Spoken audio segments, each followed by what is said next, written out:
안녕하세요. 공인노무사 김희향입니다. 이번 강의는요, 노동권 침해에 대해서 스스로 대처하기라는 주제로요, 여러분들께 이번 시간에는 임금체불 진정과 관련해서 어떻게 혼자 조금 노동청에 찾아갈 수 있을 것인가, 그러면 어떤 서류가 필요하고 내가 어떤 걸 주장할 수 있을 것인가, 그런 부분에 대해서 같이 좀 이야기를 나눠보려고 합니다. 오늘 세부 주제는요, 임금체불과 권리구제라는 주제로 노동청의 임금체불 진정하기, 그죠? 혼자 어떻게 할 수 있을 것인가에 대해서 좀 처음부터 끝까지 설명을 좀 해드리려고 합니다.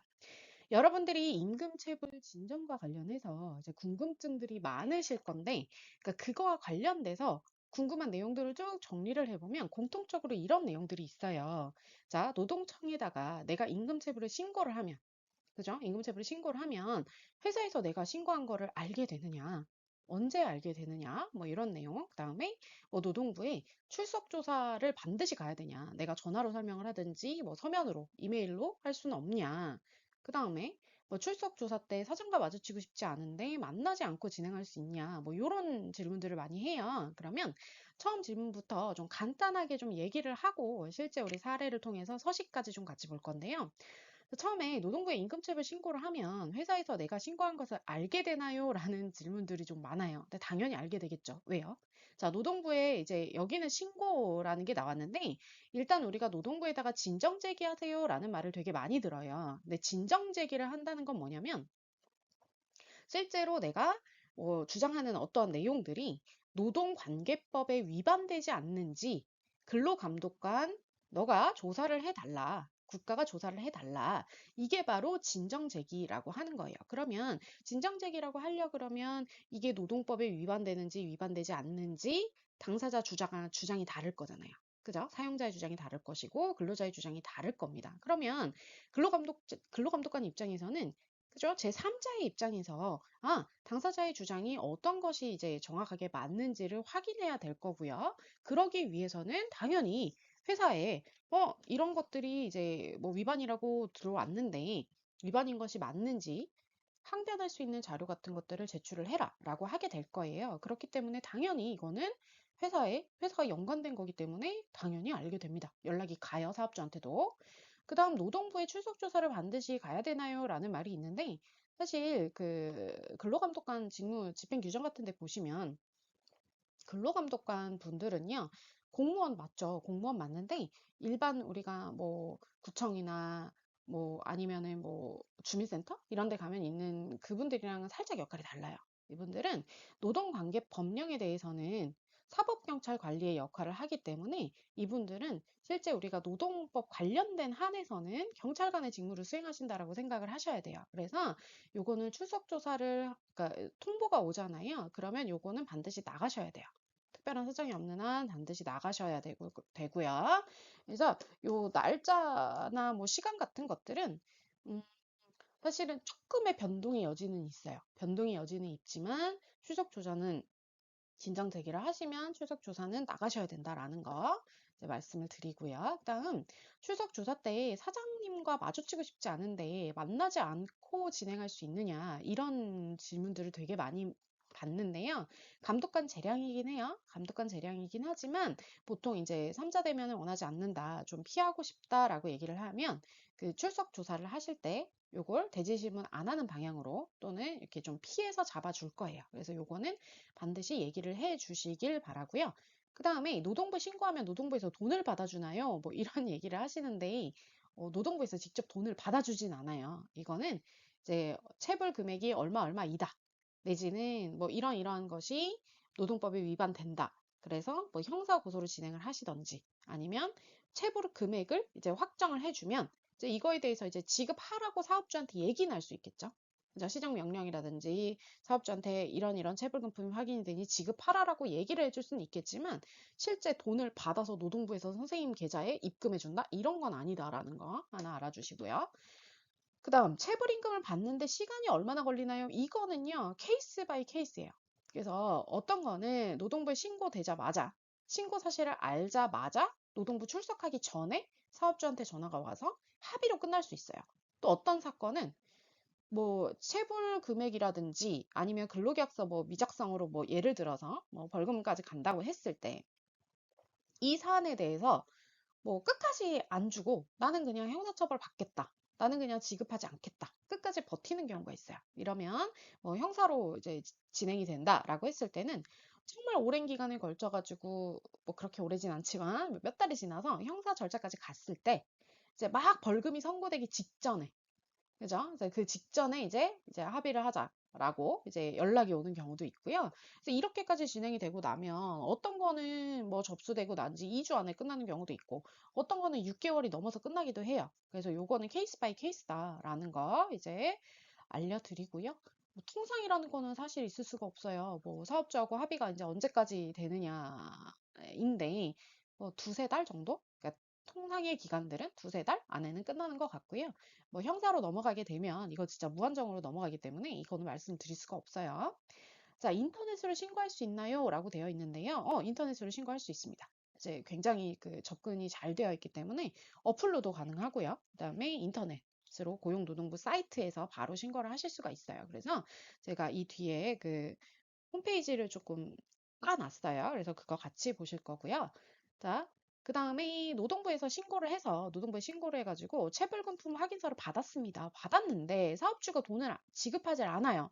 이러면 여기서부터 스탑이 되는 거냐, 어떻게 해야 되는 거냐, 이런 이제 질문들이 좀 있는데, 체불금품 확인서를 받았는데도 사업주가 진행하지 않는다 그러면 우리는 대지급금이라는 절차가 있습니다. 그래서 이 뒤에 그거 설명을 좀 해드릴 거예요.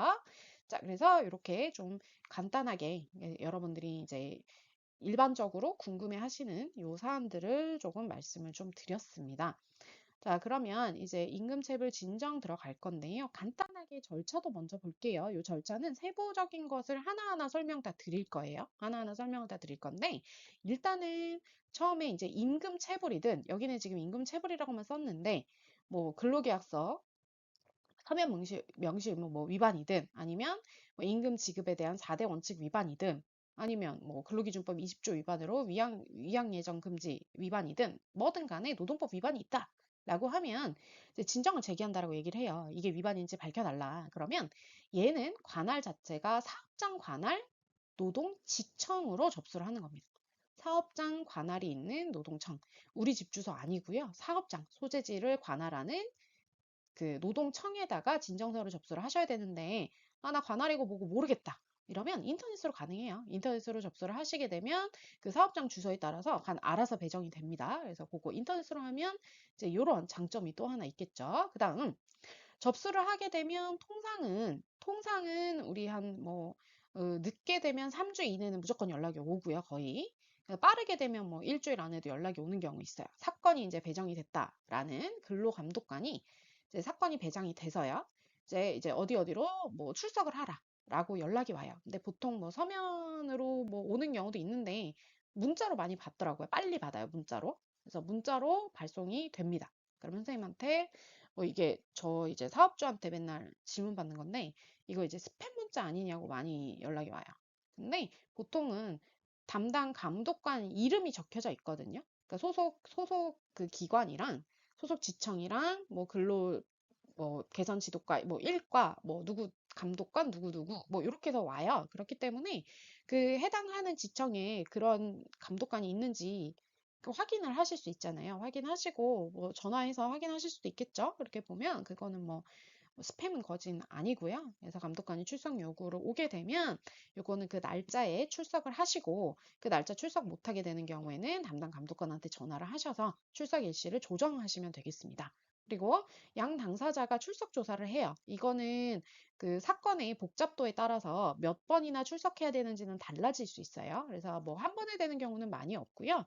처음에 이제 출석을 하실 때 증거 자료로 갖고 와라라고 얘기를 하는데 대부분의 분들이 대리인이 붙어 있지 않으면 그 증거 서류를 그러니까 준비를 잘 못하는 경우들이 있어요. 그래서 그러면 다시 제출하셔라, 다시 오셔라라고 하는 경우들이 있어서 보통 한 2, 3회씩 진행이 되는 것 같습니다. 그래서 출석하셔가지고 경찰 조사예요. 마찬가지 신문 경찰 조사이기 때문에 어떤 진술을 했는지에 따라서 선생님 그 감독관이 다 타이핑을 하셔가지고 출력하셔서 선생님이 읽어보시고 이 내용에 틀림이 없는지까지 확인하시고 다 서명을 하시는 그런 절차까지 다 지급이 다 진행이 됩니다. 그러고 나면 이 체불금품이 이제 당사자 말이랑 그 증거 서류 같은 것들, 근로시간 기록에 대한 것들, 임금 지급 서류 이런 것들을 다 보고 체불금품이 얼마가 되어 있는지 확인을 하겠죠.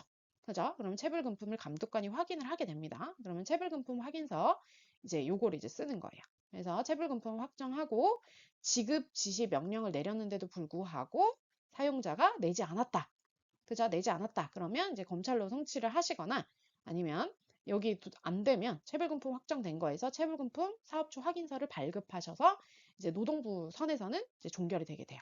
그래서 이런 식으로 하나의 사건이 진행이 된다라고 생각을 하시면 되고요. 그러면 예를 좀 하나 들어볼게요. 예시를.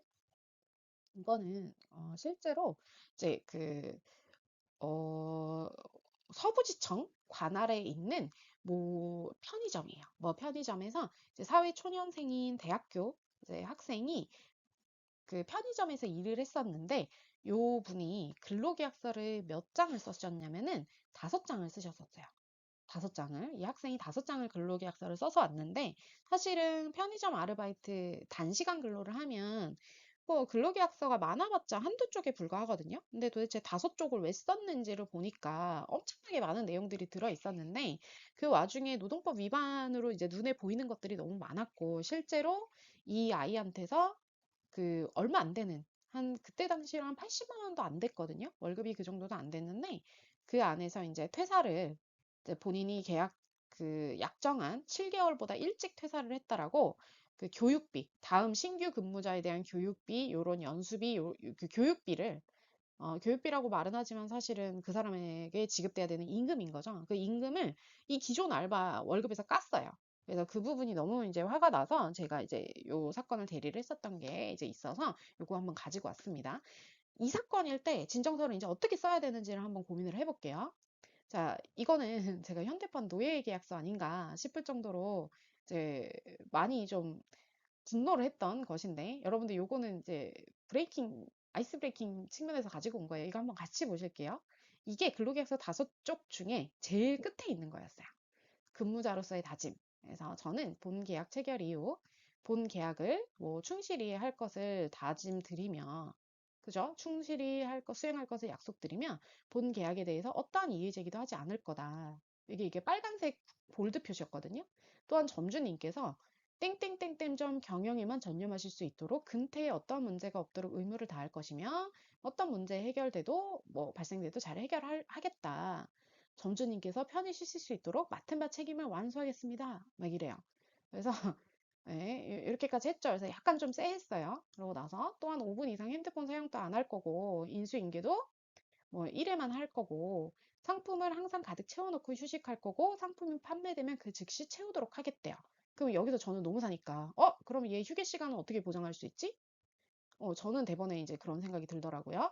얘 아니나 다를까 편의점은 보통 몇 명이 일해요? 한 명이 일했습니다. 얘. 그죠? 한 명이 일했고요. 그 다음에 그 혼자 일했고 그러면 휴게 시간은 사실은 제대로 쓸 수가 없어요. 한 명을 일하면. 일하고 있는데 손님 들어오면 잠시만요. 제가 법적으로 저는 저희 사장님이랑 지킨 그 작성한 휴게 시간이 지금 보장되고 있기 때문에 제 휴게 시간이 끝난 다음에 응대해 드릴게요. 이러고 밥 계속 먹는 거 아니잖아요. 그죠? 그렇기 때문에 사실상 이 한 명이 일하는 경우에는 휴게 시간이 제대로 지켜진다라고 보기에는 굉장히 좀 어려워요. 그래서 감독관들이 이런 거 휴게 시간 관련된 논점이 있을 때 보통은 이제 근무자가 몇 명이냐, 대체 근무자가 있었냐, 이제 요런 거를 좀 물어봐요. 자, 그거 하나 그냥 팁이고. 이에 근무자로서의 다짐을 약속드리며 근무 순서에 입각해서 완벽하게 책임과 의무를 다하겠습니다. 라는 말이 있어요. 그리고 채용해 주셔서 진심으로 감사드린대요. 그래서 제가 이거 뭐 현대판 노예계약 아니냐라고 했던 게 사실 얘가 이래놓고 시급 얼마 받았을까요? 시급? 맞습니다. 시급은요. 그 당시 그 기준으로 최저시급 받았어요.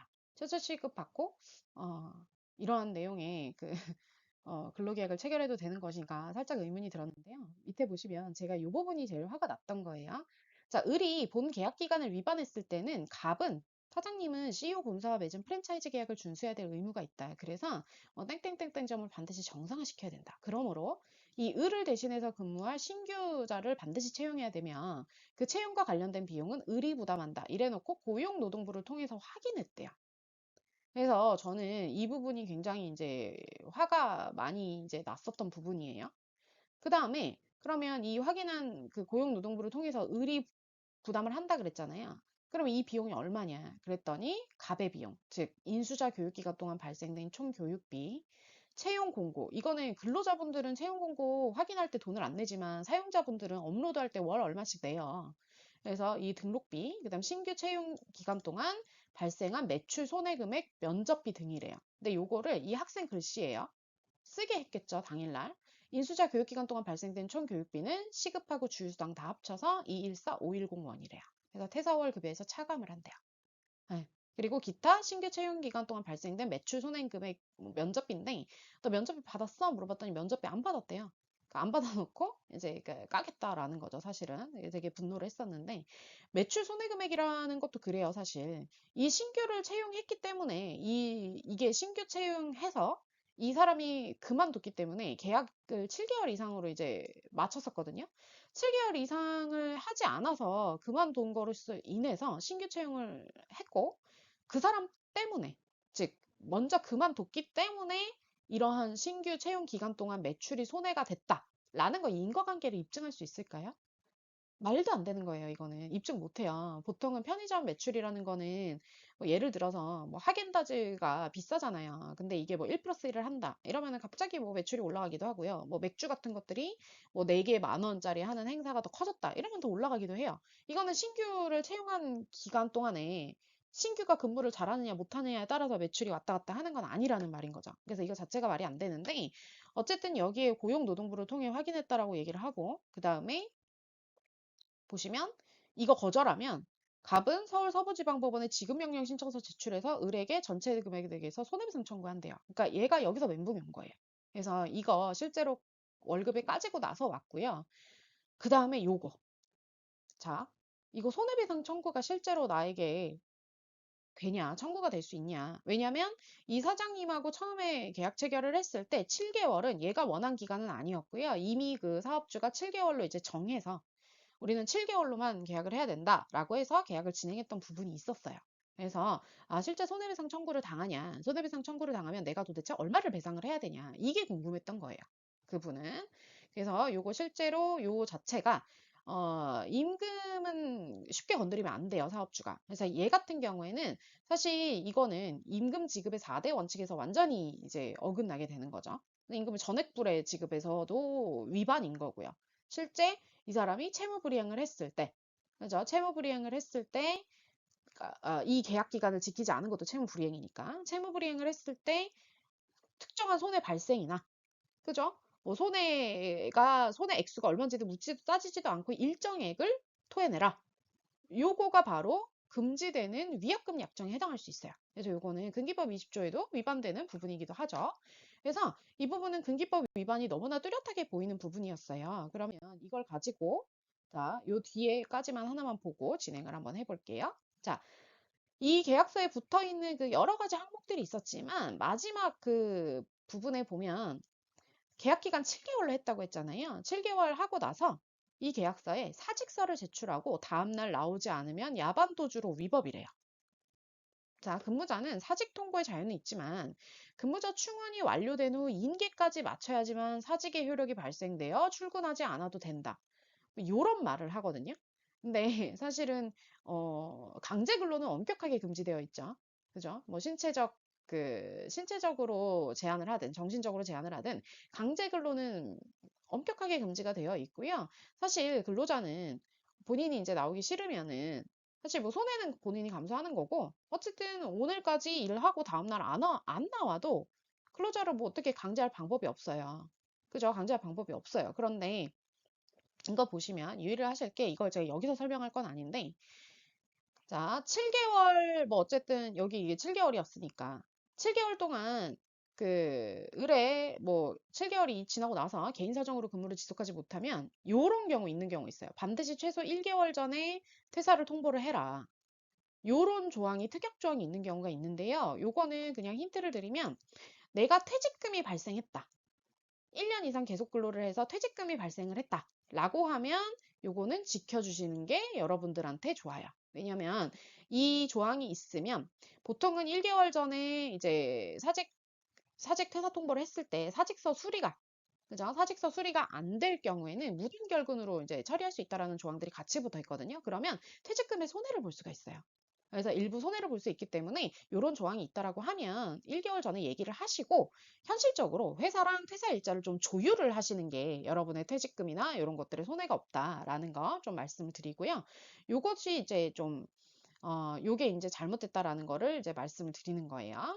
자, 그러면 뭐 반드시 다음 근무자에게 임기를 마치고 퇴사를 해야 된다. 요거는 뭐 프랜차이즈 이 CU의 뭐 특성이니까 뭐 요거까지는 뭐 회사 여기를 아예 그냥 가게를 비워버리고 문도 안 닫고 나가게 됐을 때 뭐 절도나 이런 것들이 발생했다라고 하면 일부 뭐 손해배상 책임이 있을 수는 있어요. 근데 그런 거 아니라면 근무자한테 그냥 인수인계 정도는 하고 이제 보통은 퇴사를 하시게 되겠죠. 사업주한테 얘기를 하거나.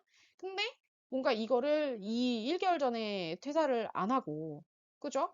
뭐 아니면은 뭐 당일날 퇴사하고 요래 버리면 손해배상 청구를 한다? 요거는 조금 생각해 볼 여지가 좀 있어요. 그래서 뭐 요 부분이 명확하게 이거는 할 수 있고, 그죠? 만약에 발생시킨 손해에 대하여 이렇게 써져 있기 때문에 요거는 뭐 진정 대상에는 안 들어갔지만 앞에 있는 거 있는 부분은 명확하게 뭐 문제가 되는 거겠죠. 그래서 그 해당하는 전 슬라이드에서 봤었던 그 부분에 대해서는 명확하게 우리가 노동부에다가 진정 제기를 할 수 있는 부분이었어요. 그래서 그 부분을 가지고 사실은 진정 제기를 들어갔던 거예요. 자, 그러면 노동부에 이제 신고하는 종류를 좀 볼 건데, 자, 노동부에 신고하는 종류에는요, 여러분들 이제 진정하고, 아까 말씀드렸던 진정, 그 다음에 고소, 고발, 요런 게 있어요. 그래서 여기 지금 편집이 조금 잘못됐는데 이 진정이라고 하는 거는 그 문제 해결을 요구하는 민원이에요. 그래서 요거는 실제 위반이 됐으면 위반인지 여부를 좀 알려달라라는 거고요. 이 고소라는 거는 내가 당사자가 됐을 때 이제 고소를 하는 게 형사 고소를 하는 거. 그죠? 처벌 규정이 있는 거에 대해서 이제 형사적으로 이거를 이제 해달라라고 하는 게 조사를 해달라라고 하는 게 이제 고소고요. 요거는 제3자가 하는 겁니다. 고소는 내가 하는 거고 내 사건에 대해서 하는 거고 이건 제3자가 이제 고발을 하는 거예요. 그래서 보시면 이 진정제기라고 하는 거 고소고발 이거는 형사니까 이렇게 좀 달라지는데 진정제기 우리가 이제 노동부에다 하는 진정제기는 고용노동부 근로감독관이 이제 민원 처리하는 수순으로 가는 거고요. 요거는 노무사가 대리가 가능합니다.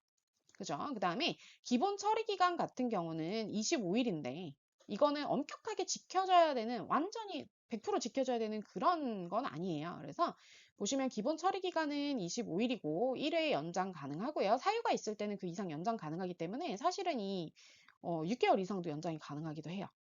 실무적으로 봤을 때. 그다음 일방의 불출석. 그러니까 나오라고 했는데 계속 뭐 예를 들어 뭐 주소지 같은 것들이 확정이 안 돼서 아예 연락이 안 돼서 못 나온다거나 뭐 이런 거 있죠. 아니면 양 당사자의 주장이 계속 지속해서 달라요. 그러면 몇 달 동안 지연이 되기도 합니다. 자, 그러면 고소 고발 단계에서는 이제 어떻게 되는 거냐면 자, 요거는 이 사업장 관할이겠죠, 당연히. 관할 지방 검찰청 소속 검사의 지휘 감독을 받아서 사건이 진행이 되게 되는데요. 이때는 2단계에서 노무사가 대리는 못해요. 대리는 안 되고 이 단계로 넘어가면 형사 단계로 넘어가면 이 진정 단계에서는 사실은 불출석을 하거나 주소지가 불명확해서 연락이 안 되면 방법이 없어요, 사실. 근데 여기 여기 보면 사업주가 3회 이상 불출석했을 때는 검찰 단계에서는 이제 수배가 가능합니다. 요거. 그다음에 조사가 했을 때 일방의 주장으로 체불금품이 확정이 될 수 있으며 당연히 그 일방의 주장이 사실관계에 부합할 때 얘기겠죠. 그래서 그에 따른 체불임금 등 사업주 확인서가 발급이 가능합니다. 그래서 기본 처리 기간은 이제 2개월 정도가 되는데 검사 지휘로 연장이 가능하고요. 보통은 뭐 명확해요, 요거는. 명확해서 이제 아예 이제 재판으로 넘겨지든지 아니면 뭐 불기소 처분이든 이런 걸로 종결이 되든지 뭐 이렇게 되게 됩니다. 자, 그다음에 이제 진정서 작성 방법을 조금 알려드릴 건데 서식은 사실 법에서 정한 공식 서식이 없어요. 그래서 별도로 정한 서식이 없기 때문에 여러분들이 뭐 구글링을 하시던 뭐 노동부에 있는 서식을 이제 다운받으시던 뭐를 하셔도 상관없어요. 그래서 보시면 노동부에서 게시한 작성 예시를 그냥 참고하셔가지고 뭐 폼이 특별하게 있는 것도 아니기 때문에 특정하는 내용만 잘 들어가 있으면 충분한 겁니다. 그죠? 한번 볼게요. 자, 당연히 들어가 있어야 될 건 당사자는 들어가야겠죠. 내가 누구고, 그 다음에 사업주가 누구고, 요건 당연히 들어가야 되는 거예요. 그래서 내 얘기를 할 때 보통은 여기 뒤에서 이제 서식이 있으니까 그거 같이 볼게요. 그래서 나에 대한 내용, 그 다음 피진정인이라고 해서 사업주, 그죠? 사업주인데 이 체불 당시, 그죠? 체불 당시의 사장이어야 돼요. 내가 월급을 못 받았을 때 그 당시의 사장님이 누군가, 그죠? 저희 대표자 요거 이제 요렇게 이제 하는 거고요. 작성 내용은 이제 보통 뭐 한 장이다 하는 경우도 있는데 별지에다가 뭐 자세하게 기재하는 경우도 있습니다. 그래서 보면 그러면 여기에다가는 내가 무엇을 체불을 당했고 아니면 내가 어떤 내용이 노동법의 위반이고 이런 것들을 구체적으로 적시를 해 주셔야겠죠. 그죠? 그렇기 때문에 요거 관련해서 나오면 자, 당사자 관계, 그죠? 그 다음에 근로 조건, 그럼 내가 언제부터 언제까지 일을 했다. 그죠? 요런 것들. 그 다음에 몇 시부터 몇 시까지, 뭐 일주일에 며칠 일을 했다. 요런 것들. 그 다음에 사건 경위, 그 다음에 법 위반, 어떤 거 위반인지, 그 다음에 대략적인 체불 금액인데요. 요거는 모르시면은 안 쓰셔도 돼요. 모르시면 조사 단계에서 다 어쨌든 근로감독관이 체불금품 확인을 하기 때문에 뭐 그렇게 자세하게는 안 쓰셔도 되지만 그래도 대략적인 금액은 써주시는 게 낫죠. 근거하고요. 자, 그러면 요거 인터넷으로 아까 가능하다 그랬는데 인터넷으로 어떻게 가능한 거냐 볼게요. 자, 여기 노동부 사이트 딱 가시면 고용노동부 치시면 민원마당이라고 바로 첫 화면에 있어요.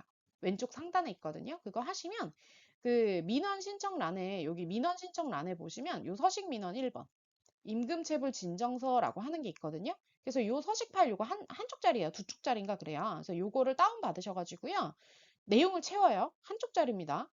내 이름, 사업주 이름, 그다음에 뭐 체불 내용 딱 이거밖에 없어요. 핵심이. 그래서 그거를 작성하셔가지고 회원가입은 당연히 하셔야 되는 거고요. 정부 사이트이기 때문에 회원가입은 좀 빡빡해요. 그래서 그 회원가입 하셔가지고 여기 신청하는 欄 있잖아요. 여기 신청하는 란에다가 이렇게 딱 신청을 하시고 업로드를 하시면 돼요. 그래서 이렇게 해서 진행을 하시면 되겠습니다. 자, 그 다음에요. 넘어가시게 되면 자, 임금체불 진정 등에 대한 예시를 조금 살펴볼게요. 요거는 이 노트는 그죠? 앞에 있는 서식이랑은 살짝은 달라요. 앞에 있는 서식이랑은 살짝 다른데 요 진정서의 보통 내용에 이제 요런 게 들어가요. 요 진정인, 그죠? 진정인에 대한 거 성명 쓰시고 주민등록번호 써주시고요. 뒷자리까지. 그다음에 전화번호, 그죠? 전화번호 쓰시고 주소 쓰시고 네, 근무 기간 써주시고 그다음에 재직인지 퇴직인지 여부를 체크를 해주세요. 핸드폰 번호 적어주시고요. 이쪽으로 보통 문자가 가니까 그 다음에 보시면 이 피진정인이라고 되어 있잖아요. 그죠? 피진정인이라고 되어 있는 거에 사업주 이제 그걸 쓰시면 됩니다. 사업주 정보를 쓰시면 돼요. 그래서 사업주 정보를 성명, 주민등록번호 모르시면 안 쓰셔도 되고요. 아시는 것만 쓰시면 돼요. 그래서 주소랑 전화번호 이렇게 쓰시고요. 요거는 이거는 이제 보통은 여기 1번에만 작성을 하시는 거예요. 1번을 이제 작성을 하시는 거고 그래서 보시면 요 사업장의 종류 뭐 이렇게 있는데 요거는 보시면 우리 요걸 좀 같이 볼게요. 이게 1번 그다음에 여기 2번에 피진정인이 있고요. 뭐 3번, 4번을 확인해서 해당자만 작성 이렇게 되어 있는데 요거는 보통은 건설일 때 그리고 내가 일한 데랑 현장 본사랑 현장이랑 다를 때 뭐 보통 요럴 때 이제 되는 거예요. 그래서 보통은 여기 하나만 쓰시면 돼요. 그래서 보통 사업장 개요 이렇게 쓰시고 그 다음에 진정 내용에는 요거는 그냥 근로자가 할 때 근로자가 그냥 정말 나는 이거 복잡하게 해서 못 쓰겠다라고 하실 때는 내가 임금 예를 들어서 6개월치를 못 받았다. 그러면 나 6개월치 못 받았고요. 그 다음에 근로계약서 작성 안 했다. 이것도 위반이니까 근로계약서도 작성하지 않았어요. 사대보험도 뭐 가입 안 했어요. 요런 것들 요렇게 해서 간단하게 적어주셔서 이렇게 접수를 하시면 사건 접수 자체는 돼요. 그래서 요게 사건 접수하는 거예요. 그 다음에 보시면 자, 진정서 작성 방법. 요거는 알고 있는 내용에 대해서 아까 최대한 구체적으로 이제 작성을 하시라고 했고요. 그다음에 요거는 건설일 때. 그죠? 뭐 하도급, 하수급 있을 때 이제 얘기를 하는 건데 보통은. 그래서 보시면 뭐 제조업, 서비스, 건설업 등 업종에 관계없이 모든 업종에 해당이 되는데 어쨌든 요 직상이나 상위 수급인이 있을 때 이때 이제 하시는 거고 요거는 평소에는 크게 쓰시는 게 필요가 없어요. 그다음에 3번에는 아까 말씀드렸다시피 이 내가 사업장하고 현장에 근무한 게 다를 때 그때 쓰시는 거예요. 이렇게 쓰시는 거고요. 자, 이렇게 작성을 하시면 이 뒤에 이제 안내가 되어 있는 거예요. 진정서에 뒤에 붙어 있는 게 이제 요 아까 절차도 있죠. 그래서 진정을 하시게 되면 접수를 하시고 이렇게 조사를 해서 시정 지시할 거는 이제 시정 지시를 하고 그죠? 미시정 되게 되면 이제 이거 검찰로 넘기는 거예요. 그래서 검찰로 송치되는 거. 그래서 여기 시정 지시해서 되면 행정 종결을 하는 거고요. 이게 안 돼서 검찰까지 넘어갔다. 그러면 이제 검찰 단계가 끝나고 나야지만 이제 종결이 되는 거겠죠? 그래서 그러면 결과를 통보를 하게 됩니다. 그래서 2단계에서 여러분들이 그런 질문을 많이 하세요. 그 처음에 진정을 제기를 했는데 처음에 감독관이 이제 뭐 나에게 너무 비협조적이고 뭐 내가 뭐 서류를 냈는데 제대로 검토를 하는 것 같지 않다. 그래서 이제 그냥 내사 종결 처분이 됐다. 뭐 나는 하나도 내 거는 인정 하나도 못 받았다. 그럼 거기서 끝나는 거냐? 이제 이런 얘기들을 많이 하시거든요. 근데 재진정 하실 수 있어요. 그래서 뭐 관할은 당연히 똑같겠지만 재진정 하실 수 있고요. 그 다음에 뭐 요거는 하나의 그건데 감독관에 대해서 사실은 민원을 제기하는 방법이 있기는 해요. 방법이 있긴 한데 어쨌든 그들도 감독관 분들도 이제 사람인지라 이제 민원을 이제 제기를 받게 되면 감독관은 다른 감독관이 될 확률들은 좀 높지만 그거는 그렇게 권해드리는 방법은 아니고요. 공식적인 루트로는 재진정을 할 수 있는 방법이 있다라는 거 하나 말씀을 드리고 재진정 단계에서도 막혔다. 이러면 사실은 민사를 이제 가야 됩니다. 네, 민사를 사법기관을 통해서 하는 거는 막혀 있지 않기 때문에 이제 그렇게 가는 거고요. 진정서를 이렇게 작성을 하는 거고, 그다음에 진정 처리 절차 보시면 진정서 제출은 아까 말씀을 드렸죠. 그래서 주소 사업장 요 지사에 여기 사업장 관할에 노동지청으로 가시는 거예요. 그래서 사업장 관할에 노동지청으로 제기를 하시는 거고요. 방법은 방문하셔도 돼요. 그래서 방문하실 때는 이제 어르신분들은 보통 그렇게 하시는데 방문하실 때는 아까 그 한 쪽짜리 그 서류 있잖아요. 그거 작성을 가셔서 하셔도 돼요. 그래서 민원실에 가십니다, 보통은. 보통은 이제 민원실에 가셔가지고 보통은 이제 민원실에 가요. 민원실에 가면 이제 나 임금체불 진정 제기하려고 왔어요. 퇴직금을 못 받았어요. 라고 하면 서류를 한 쪽짜리를 주실 거예요. 그 서류에다가 똑같아요. 그 안에 우리 선생님들 이제 이름 적고, 그다음에 사업주에 대한 정보 적고, 이제 그렇게 하셔가지고 접수를 하면 이게 방문 접수이에요. 방문 접수. 그다음에 온라인으로 하는 거는 아까 보여드렸던 그 고용노동부 홈페이지 통해서 하는 거. 그다음에 이 서류를 등기 우편으로 뭐 제출해서 우편으로 접수하실 수도 있어요. 그래서 다양한 방법으로 하실 수 있고요.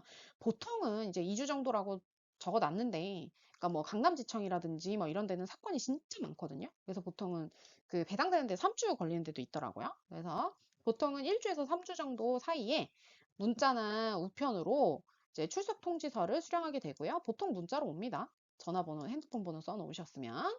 그래서 출석 일자 조정이 가능해요. 그 다음에 이제 뭐 여러 명 들어가도 되나요? 우리 사업장에 근로자들이 되게 여러 명이라서 그러니까 같이 들어가고 싶어요라고 하시는 경우 있어요. 같이 들어가셔도 돼요. 같이 들어가시면 오히려 이제 주장을 입증하실 때는 훨씬 더 도움이 될 수가 있겠죠. 그래서 이렇게 진정인이 여러 명일 때는 근로자 대표 선정해서 한 명이 출석하실 수가 있고요. 그래서 별도 조사하는 게 원칙이고요. 필요한 경우에는 대질 조사하는 경우도 있지만 여러분들이 얼굴을 마주치고 싶지 않으면 그거는 반드시 이제 감독관한테 얘기를 해라라는 거고요. 그 다음에 뭐 필요한데 주장을 위해서 뒷받침해야 될 서류가 필요하다라고 하면 추가적인 자료 같은 것들을 요청하실 수가 있어요. 그래서 이거는 그냥 서면으로도 제출하셔도 되고요. 그 다음에 앉은 자리에서 이제 조서까지 작성하시고 나서 오게 됩니다. 이렇게 해서 되어 있고요. 그 다음 체불금품을 이제 확정을 해야겠죠. 그래서 보통 이 체불금품을 확정할 때는 세정금액 기준이에요. 그래서 보통은 세정금액 기준으로 이제 보통 이제 얘기를 하고요. 그다음 요거를 체불 임금 사업주 확인서를 발급을 해주게 됩니다. 요거 혹시 발급 안 하시게 되면 발급 이제 해달라고 꼭 요청을 하세요. 합의해서 종결되지 않은 이상은. 그래서 보시면 체불금품 사업주 확인서라고 해서 요게 이제 서식이에요. 그래서 이 근로자에 대한 정보 나올 거고요. 사업주에 대한 정보 나올 거고 요게 나옵니다. 임금 등의 체불 내역. 그래서 나중에 혼자서 그 민사소송을 할 때도 사실은 그러니까 특히나 3천만 원 미만일 때는 소액 사건이라고 해서 혼자서 하실 수가 있어요. 뭐 이게 뭐 도산대지급금에도 해당되지 않고 뭐 소액대지급금으로 했는데 뭐 추가적인 그 금액이 확보가 필요한 경우에는 민사소송 가셔야 되는데 그 민사소송 갈 때 나홀로 소송이 어려운 게 아니고요. 요거 자료 하나만 내셔도 뭐 노동부에서 이미 조사를 다 한 거기 때문에 그죠? 뭐 별도의 자료가 필요 없이도 요걸로 해서 그대로 인정이 되는 경우들이 좀 많더라고요. 실제 해보니까. 그래서 그렇게 조금 활용을 하시고요. 그래서 이렇게 확인서 발급하고 그다음에 요거에 대해서는 뭐 시정할 게 있다 그러면 시정 지시 이렇게 시정 지시서 나오고 이제 시정한 거에 대한 이제 내역까지 제출을 해라. 라고 해서 제출 의무까지 부과되는 경우가 있습니다. 요거는 사안에 따라서 그렇게 되는 거예요. 자, 그러면 이렇게까지 나왔다 그러면 뒤에 이제 사건 종결이 궁금하겠죠. 사건 이제 종결은 어떻게 되는 거냐? 그러면 얘는 이제 하나는 이제 중간에 이제 합의하고 취하 이제 하는 경우들이 좀 나와요. 그래서 합의를 할 때는 이제 어떻게 하는 거냐. 합의는 사실 정해진 방법은 없어요. 중간에 이제 이게 감독관 끼지 않고 당사자끼리 이제 합의해서 그냥 끝내버리는 경우도 있고요. 감독관이 끼고 합의를 하는 경우도 있는데 당연히 감독관 끼고 하는 게 낫죠. 근데 노동부에서 합의서는 작성 안 해줘요, 이거는. 나중에 이제 어, 민원이라든지 분쟁의 소지가 너무 많기 때문에 이거는 절대 노동부에서 합의서 작성해 주지 않습니다. 합의서는 보통은 당사자들이 이제 만들어 오라고 이제 보통은 얘기를 하죠. 만들어 온 합의서. 자, 합의서를 작성을 해요. 근데 이 합의서에는 당연히 합의 금액이 제일 먼저고요. 그 다음에 요 합의의 대상이 되는 체불 내역이 뭔지가 중요해요. 그래서 이건 퇴직금만으로 이제 가능한 건지 아니면 퇴직금, 미지급 연차 수당이나 기타 우리 사업장에서 발생된 모든 이제 금전 채권에 관해서 모든 임금 채권에 관해서 그죠? 청산을 하는 내용인 건지 그거로 확정을 잘 하셔야 되고요. 그다음에 지급일 있고 지급 방법이 있는데 이게 많이 문제가 돼요. 이게 왜 문제가 되냐면 금액이 좀 커지게 되면 사업주가 일단 돈은 줄게라고 해놓고 이거 이제 분할을 합니다. 나 이거 한 달에 몇십만 원씩 해서 1년에 걸쳐 갚으면 안 되냐. 이제 뭐 이런 식으로 얘기를 해요. 이제 그렇게 할 테니까 합의해서 처벌 불원서 써주고 취하를 해달라. 이렇게 얘기하면 여러분들 취하를 해주실 건가요? 저는 안 해줍니다. 네. 이거는 사실 이렇게 해놔버리고 이 뒤에 처벌 불원서까지 말씀을 해드릴 건데 처벌 불원서까지 해버리면 다시 어떻게 하지를 못해요. 형사고소가 안 돼요.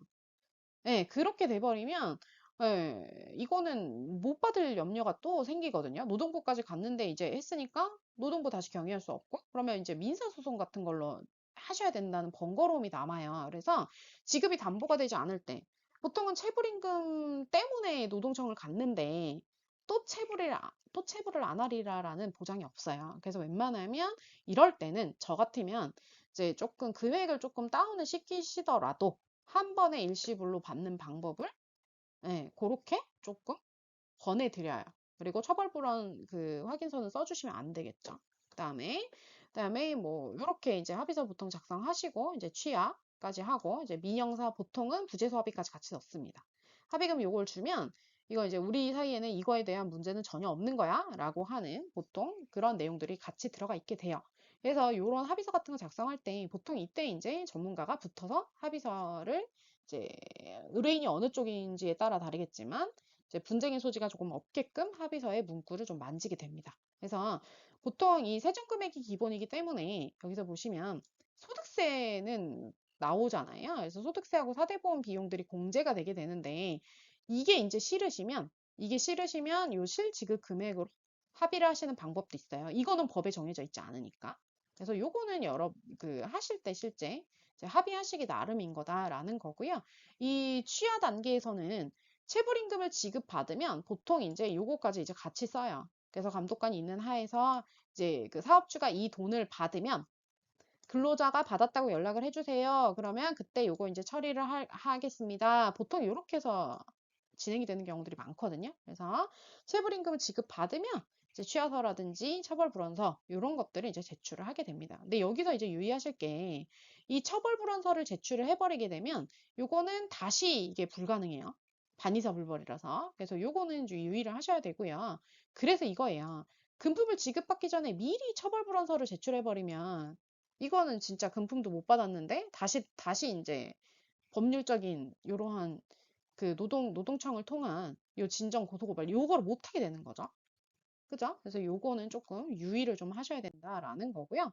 그래서 보시면 요 취하 사유는 당사자 들어가게 되고 취하 사유하고 형사 처벌에 관한 의사가 들어가는데 그래서 요거를 직접 자필로 쓰게끔 되어 있어요. 자필로. 이거는 분쟁의 소지 때문에 그래요. 그래서 체불금품 얼마 받았는지 그래서 요 항목별로 나눠져 있죠. 임금인지 퇴직금인지 기타 금품인지 이렇게 나오는 거고요. 그다음에 형사처벌을 희망하는지 여부에 대해서 이제 쓰게 됩니다. 그죠? 그래서 요거. 그래서 요 반의사 요 그 불벌죄라고 하는 거는 보통은 돈과 관련된 거예요. 돈과 관련된 게 대부분인데 돈과 관련돼서 요거 나는 이 사업주의 처벌을 원하지 않는다라고 하면 그렇게 되면 그거는 이 근로자의 의사에 반해서 형사처벌을 할 수가 없어요. 그렇기 때문에 이게 되게 중요한 거예요. 그래서 요게 해당하는 경우에는 이 처벌 불원서라고 해서요. 요거 노동부에서 쓰는 양식이에요. 그래서 요거를 반드시 이게 읽어줘요. 읽어주고 요런 내용을 서명을 하게 되어 있습니다. 그래서 요 책임을 체불사업주에 대한 처벌을 원하지 않는다라는 의사를 표시했다. 그다음 체불사업주에 대한 처벌을 원하지 않는다라는 의사 표시는 철회할 수가 없다. 그다음 3번에 보시면 체불사업주에 대해서 처벌을 원하지 않음으로써 같은 내용에 대해서 다시는 신고할 수가 없다. 요런 내용에 대한 이제 언급이 있게 됩니다. 여기. 그래서 요거 이제 자필로 이렇게 서명을 하게 돼요. 이렇게. 그 다음 넘어가시면 자, 형사처벌 절차에 대해서 간략하게 조금 언급을 해드릴 거예요. 그래서 형사처벌 같은 경우에는 당연히 뒤에 그 근로기준법 조문 뒤에 보면 벌칙 조항이 있어요. 그래서 형사처벌이 가능한 그 당연히 조문이 있는 그죠? 위반했을 때 형사처벌이 붙어 있는 것만 형사처벌이 가능한 거고요. 그래서 그 경우에는 이제 보통은 감독관한테 나 이런 거에 대해서 고소를 하겠다라고 고소로 전환하겠다라는 의사를 표시를 하셔야 돼요. 그래서 이제 고소로 전환하겠다라는 의사를 표시를 하셨을 때 이제 이거는 그냥 제 개인적인 그 경험에 의한 건데요. 감독관이 이거를 미리 얘기를 해주진 않는 것 같아요. 네, 미리 얘기는 해주진 않고요. 보통 이 송치에 관해서는 어, 본인이 이제 의사표시를 제대로 이제 하셔야 성취 단계로 넘어가더라고요. 그래서 이렇게 진정 지시, 시정 지시에 불응을 하게 되면 이제 범죄 인지를 하게 돼서요. 이렇게 검찰 송치를 하게 됩니다. 그래서 검찰 송치를 하게 되고 이렇게 형사 이제 기소가 넘어가게 되고요. 그 다음이 형사 재판 단계로 넘어가는 거예요. 그래서 이거는 이제 진정을 했을 때 시정 지시 불응했을 때 감독관이 이렇게 넘기는 거예요. 감독관이 이제 이렇게 넘기는 거고요. 직권으로 넘기는 거고 내가 고소고발로 해서 전환을 했을 때는 이렇게 넘어갑니다. 그래서 만약에 이제 이 단계에서 검찰을 송치를 했는데 검찰을 송치를 해요. 그러면 이 진정 단계에서 노동부에서 내사 종결이 됐다라고 하면 아까 말씀드렸던 재진정도 가능했구나. 한번 말씀드렸죠. 그래서 재진정까지 가는 이 불복하는 방법이 있고요.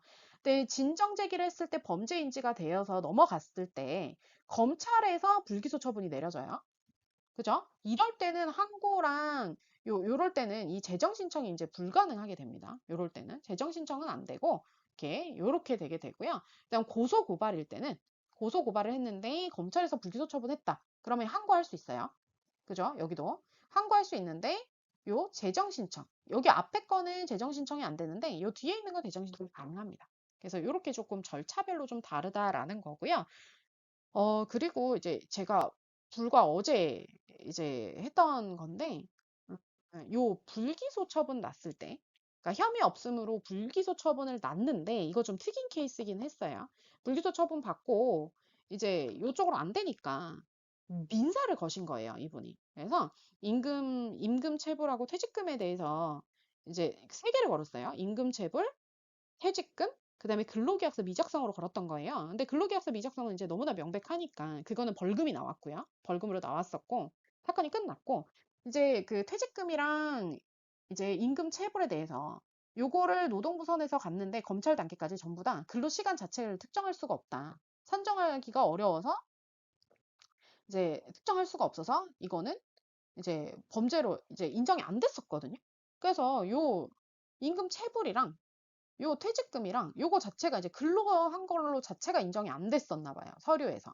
그랬는데 요게 형사 단계에서 이렇게 끝났었거든요. 그래서 뭐 요거는 그 고의 없음 내지는 뭐 이런 걸로 해서 이제 혐의 없음이 났어요. 불기소 처분이 났는데 그러면 이 뒤에 불기소 처분 난 거 가지고 이제 다시 못 하느냐? 아니에요. 요건 다시 할 수 있어요. 다시 이제 고소를 할 수가 있어 가지고요.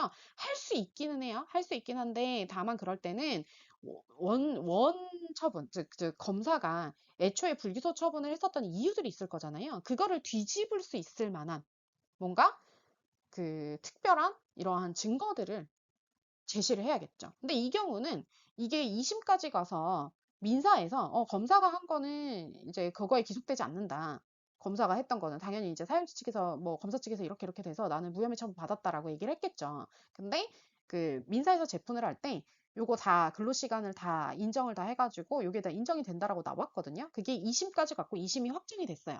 그래서 검찰의 판단과는 다르게 요게 민사, 그죠? 사법부 재판에 가서 이게 인정이 됐던 거예요. 그래서 요거를 가지고 다시 이제 고소를 진행해 보셔라. 라고 얘기를 했던 그런 케이스가 좀 있습니다. 그래서 이 부분은 다시 가능할 거예요. 이제 재고소를 막고 있는 그 조항은 없기 때문에 가능은 한데, 다만 그렇게 할 때는, 특별한 그러한 입증 자료 같은 것들이 좀 필요하겠죠. 그래서 이렇게 넘어가고요. 그다음에 이제 민사 절차 관련돼서는 법률구조공단을 이제 이용하실 수 있는 방법이 있어요. 그래서 평균 임금이 400만 원 이제 미만인 경우에는 법률구조공단 통해서 무료로 이제 국선 변호사 이제 이렇게 선임을 하셔가지고 하실 수 있고 인지대 송달료 변호사비 이렇게 무료입니다. 근데 이제 패소를 했을 때는 상대방 변호사비를 이제 지불을 해야겠죠. 그래서 개별 민사 소송인 경우에는 이거는 이제 비용은 개인 부담하셔야겠죠. 그다음에 요거는 가압류를 먼저 진행을 하셔야 되고 요거는 소송 비용이라든지 그다음에 시간이 좀 오래 걸린다. 라는 그런 게 있어요. 그래서 이 법률구조공단을 이용할 수 있는 이런 방법들 좀 알아볼 건데요. 아까 우리가 체불금품 확인은 받았잖아요. 그죠? 그래서 그걸 가지고 이제 하실 수 있는 다양한 수단들, 간이 돼지급금이랑 이 도산 돼지급금 이 두 가지를 간단하게 알아보겠습니다. 자, 간이 돼지급금이라고 하는 거는 여러분들이 예전에 알고 계셨던 소액체당금이라는 단어가 용어가 이제 어렵다라고 해서 쉽게 대신해서 지급한다라고 해서 간이 돼지급금이에요. 요거는 금액이 액수가 좀 작습니다. 그래서 이 지급할 수 있는 그 범위는요. 요거예요. 임금이라든지 출산 전후휴가 기간 중에 급여, 휴업수당 3개월치에 한해서예요. 요런 거 3개월치, 그 다음에 퇴직금은 3년치입니다. 요거 전체가 얘는 700만 원밖에 안 되고요. 이 퇴직금도 700만 원밖에 보장이 안 돼요. 그럼 두 개 합치면 1,400인데 얘 두 개를 총 합쳤을 때 최대 1,000만 원밖에 안 되는 거예요.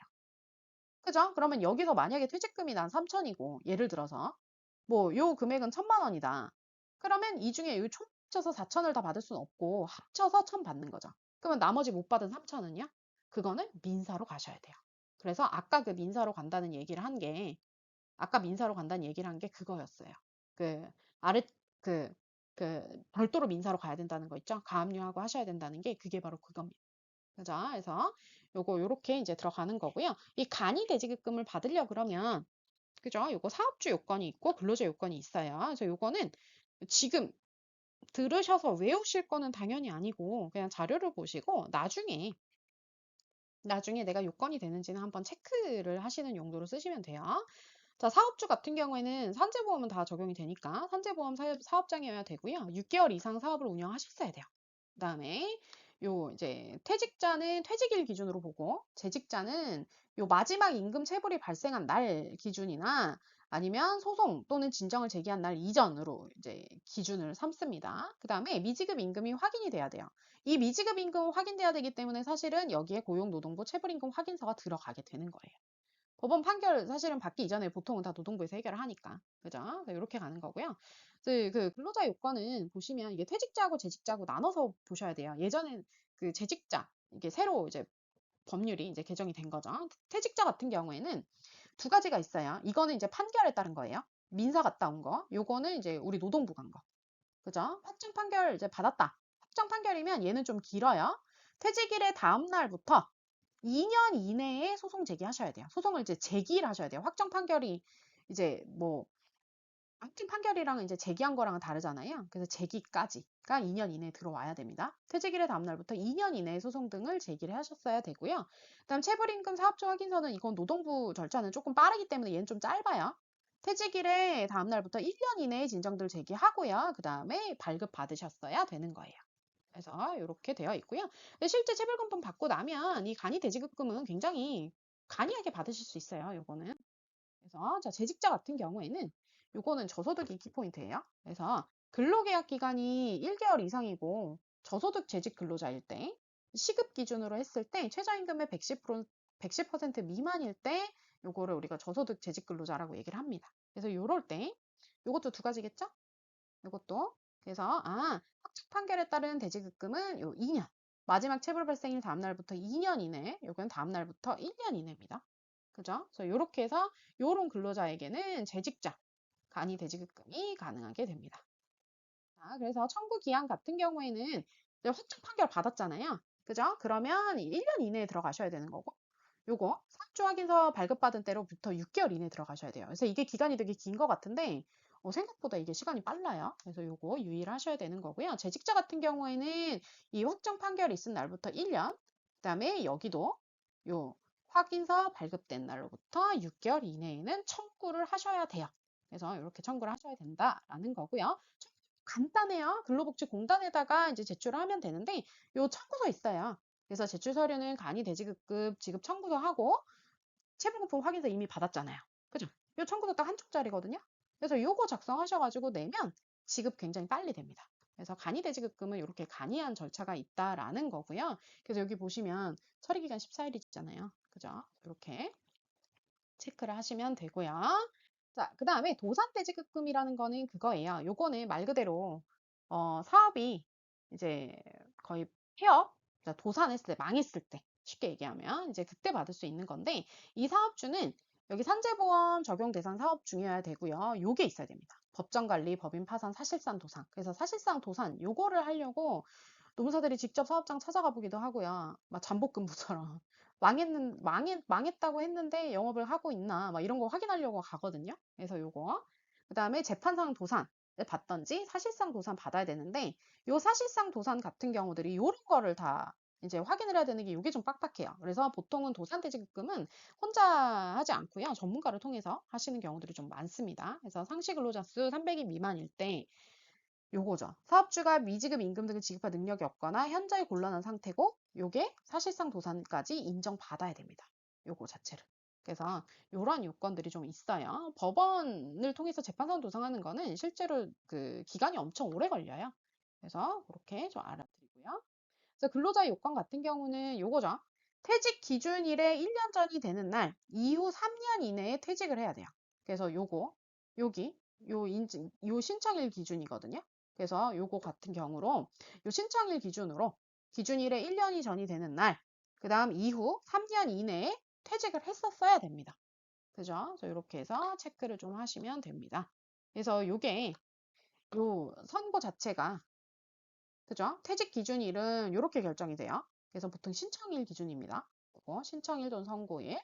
그 다음에 즉 요거예요. 퇴사 후 1년이 지나기 전에 도산 등이 신청이 됐었어야 되는 게 핵심입니다. 그래서 퇴사를 한 다음에 1년이 되기 전에 도산이 신청이 되었어야 이게 이제 된다라는 거고요.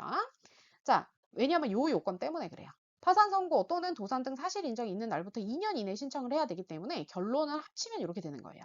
퇴사 후에 1년이 지나기 전에 도산 등이 신청이 돼야 되고 요 선고 또는 도산 등 사실 인정이 있는 날부터 2년 이내에 신청을 해야 되는 거고요. 도산대지급금은 재직자는 신청이 불가능해요. 요거는 회사가 이제 망하는 경우이기 때문에 자 이렇게 근로자 요건이 되어 있고요. 지급 금액은 요거는 그 연령대에 따라 달라요. 그래서 연령대에 따라서 임금, 휴업수당, 급여 요렇게 해서 다 좀 다르게 되어 있어요. 그래서 요런 금액별로 이렇게 연령대별로 다르구나, 최대선이 다르구나라는 거를 보시면 되겠고요. 임금과 휴업수당 같은 경우에는 1개월분, 퇴직금은 1년분을 기준으로 산정을 하게 됩니다. 그죠? 그래서 이렇게 해서 보는 거고요. 자, 그 다음에 뭐 근로자 수 10인 미만 사업장 같은 경우에는 요런 경우에는 이 도산 그 충분한 사업장 있잖아요. 충분한 사업장에 대해서는 요 국선 노무사 요거는 선임이 가능해요. 나머지는 이제 그쵸? 나머지는 보통은 이제 요 그 큰 건들은 이제 국선 노무사는 안 되고요. 이렇게 해서 보시면 되겠습니다. 자, 이렇게까지 해가지고요. 임금 체불부터 해서 간이 대지급금 그리고 도산 대지급금까지 좀 살펴봤고요. 관련해서 뭐 질문이 있으시거나 하시면 뭐 댓글을 달아주시던지 아니면 저희 센터로 전화를 주시면 제가 답변을 해드리도록 하겠습니다. 여러분 고생 많으셨습니다. 감사합니다.